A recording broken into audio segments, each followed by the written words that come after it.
In our first reading, the prophet Jeremiah gives us an oracle, a prophecy.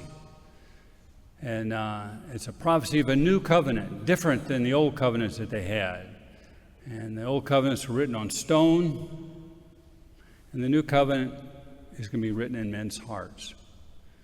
So it's going to be, I'll try to explain that so it's a little more understand what does it mean to have the covenant written in your heart.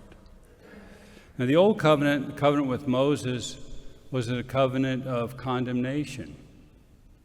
You break the laws, you don't follow the covenants, you're condemned.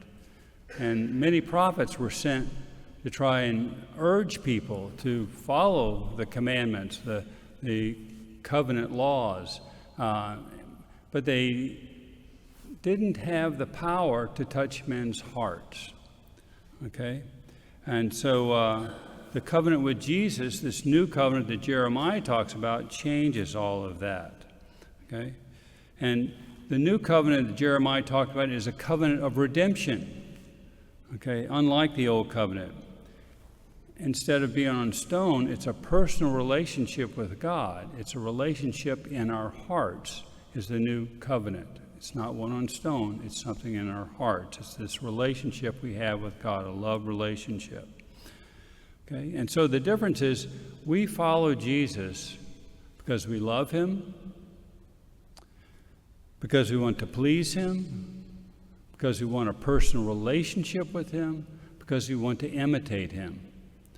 And just like, the old covenant was broken many times in the Old Testament, we sin and we break the covenant relationship with God. But just like we heard in our psalm today, Psalm 51, when we sin, we go humbly to God and ask for forgiveness. And that's what King David did in the Psalm 51, which we had today as part of our readings. He humbly went to God and begged for forgiveness, and he gave it to him. And that forgiveness that we receive from God in this covenant builds that relationship with God. It restores it if we've lost it through serious sin, but it builds it, and it makes our relationship with God stronger because we know that he still loves us and he forgives us. Now, Jesus inaugurated this new covenant that Jeremiah spoke about 600 years previously. He inaugurated it with his suffering, death, and resurrection through the Paschal mystery. Okay? And so that's how it's inaugurated. The sign of that covenant is our baptism. Okay? And that's a big deal. In our baptism, we're made children of God. God adopts us as his sons and daughters at our baptism. Okay? And so it's inaugurated, and that's the sign. And it's also, we have to profess that Jesus is the Son of God. Just like Peter did in today's gospel, says, you are the Christ, the Son of the living God. We have to do that. And we can do that because of our baptism, because we're adopted as sons of God. And we should recognize Jesus as the Son of God and profess to others that Jesus is the Son of God. Okay?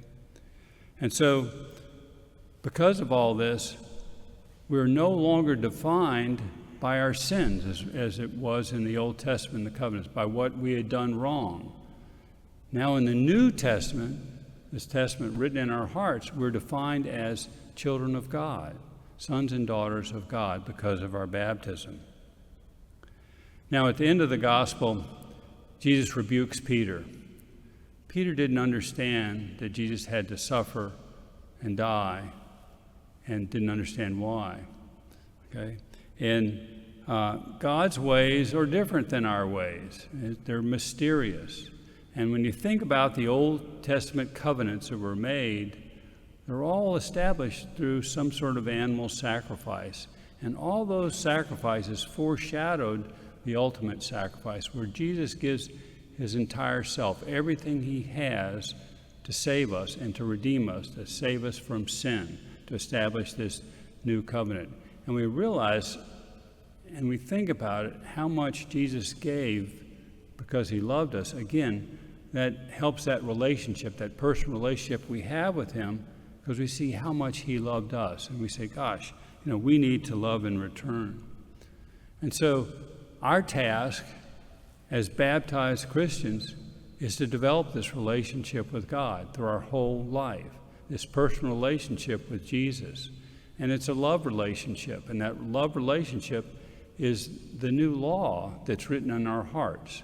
So we follow God because we love him and we want to, not because there's threat of something that's written on stone.